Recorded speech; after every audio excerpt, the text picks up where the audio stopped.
Good evening. I am going to discuss a topic that might be considered taboo for a lot of you. Some maybe not. It's the topic on death and destruction online, so to speak.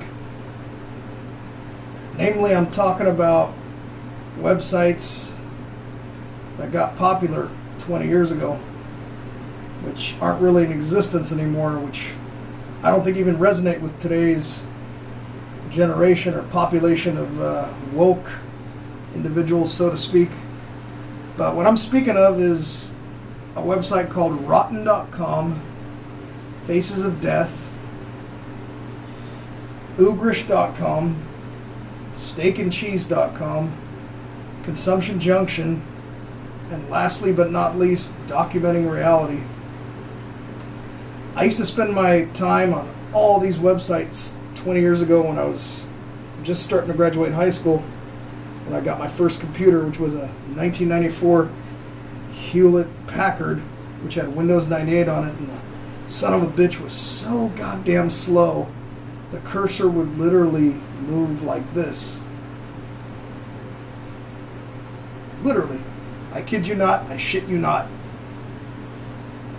So I had dial-up internet, AOL, 56K.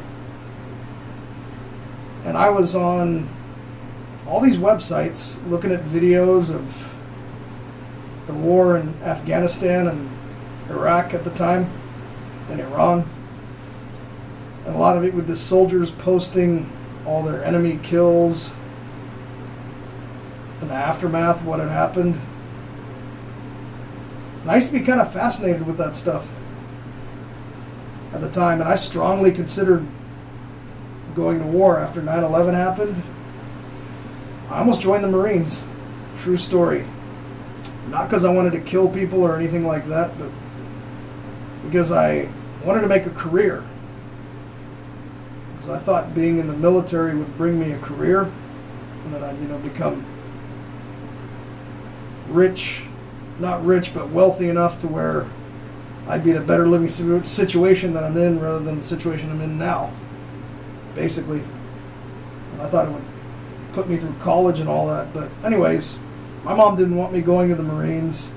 And at the time, they were talking about possibly implementing that draft. And my mom wanted me to sign up for a special ed, special day program, special needs program after graduation, which would have kept me in high school an extra 4 more years.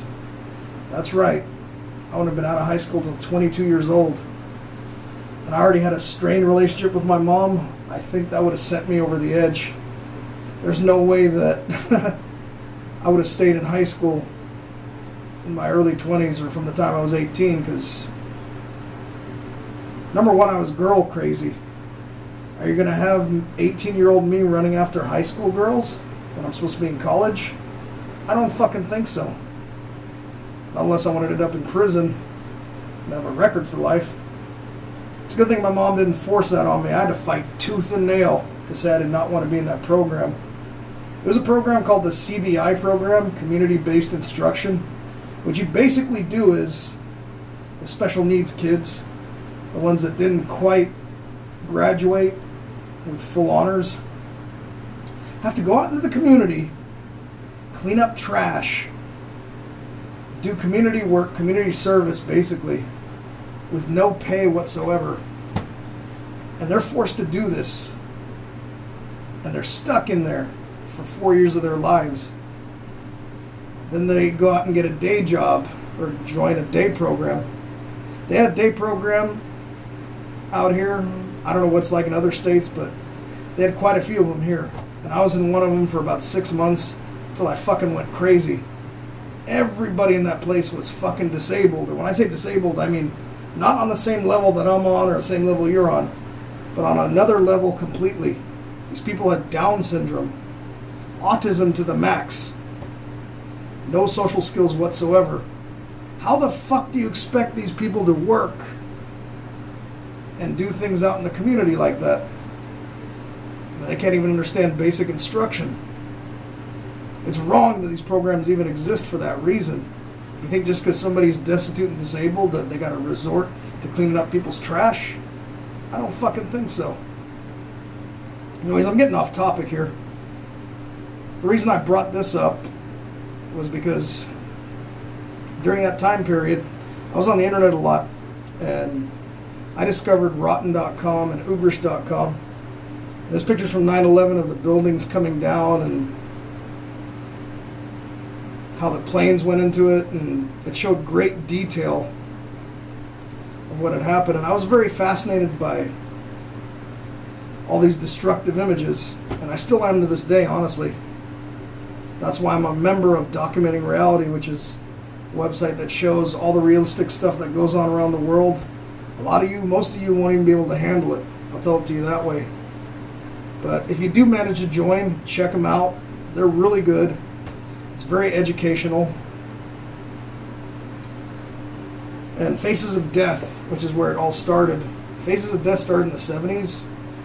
It was a various compilation of different death scenes and people dying around the world, how they died, atrocities of war, animal attacks, police killings, executions.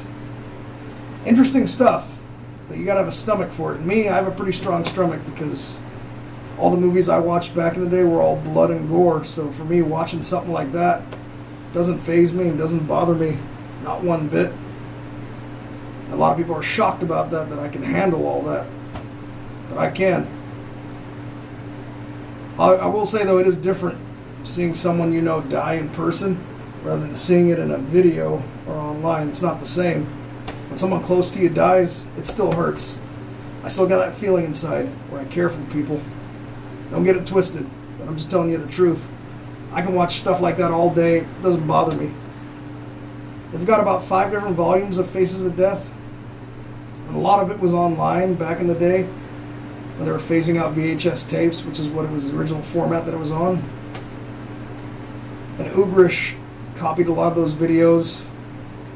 Then in turn, they put out these pictures from like murder scenes that happened in the 40s with all the black and white photography, all the black and white forensics.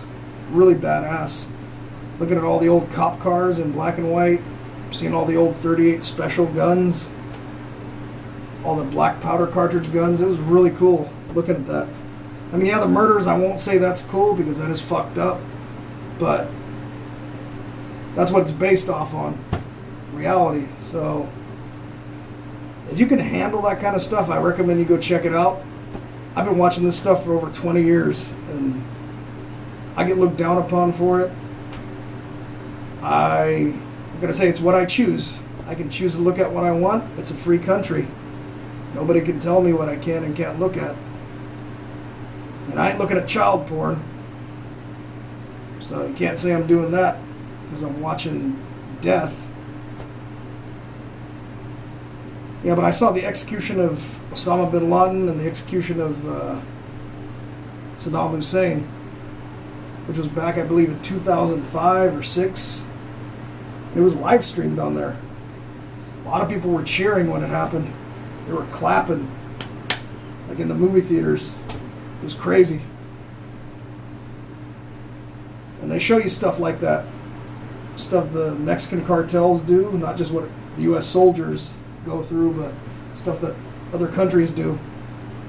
It's amazing how backwards some countries are, how people get their arms and legs chopped off because they stole an apple. Shit like that really happens. People do get their limbs chopped off in other countries for doing a lot less than that. Countries and cultures are different all around the world. It's not all the same. America sure is a great place to live because you're not going to put up with that shit. However, you're still going to have to put up with other things. There's still poverty here. There's still chaos. There's still bad things going on, and you can't turn a blind eye. You're facing it every day when you walk out that door. Bottom line. And I showed my mom a couple of videos. She freaked out and was like, why are you looking at that stuff? I had a fascination with it.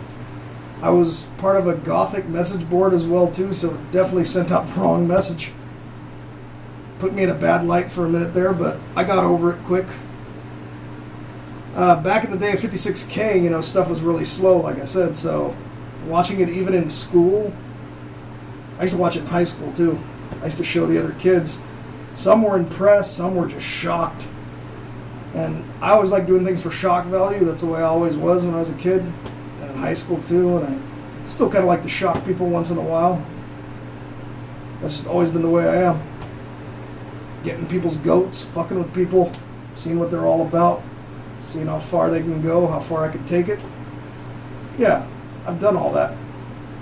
Guilty as sin. Would I change up anything I've done from my past? I would change up a few things that I did, but overall I'd keep most things the same, because I think I lived a good life for the shit that I've been through and what I've had to endure. I made it thus far, and nobody and nothing can take that away from me except for me. My actions, my consequences are what keep me free and what keep you free. So y'all have a choice to make. I made a few poor choices here and there, I'm not gonna lie. Like, I like to stuff my face. I like to spend money on stuff. I like to go out and eat out. I like to go to movies.